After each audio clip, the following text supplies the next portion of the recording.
if you are facing this type of problem, like someone send you a voice message on WhatsApp, or you send a voice message to someone on WhatsApp and it is playing very quickly like this one.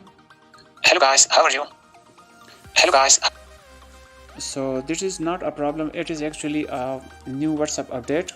WhatsApp have created this new feature for time saving, because if you listen to someone voice chat, it consumes more times, but if you listen it quickly, so it save you time.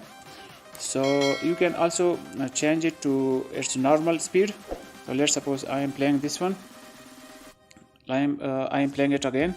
Hello guys. And now you can see a 2x option, so simply tap on 2x. Now its speed has been decreased to 1x, so now it is playing very normal. Hello guys, how are you? You can also increase it a little bit, like 1.5x and 2x, so you can change it according to your choice.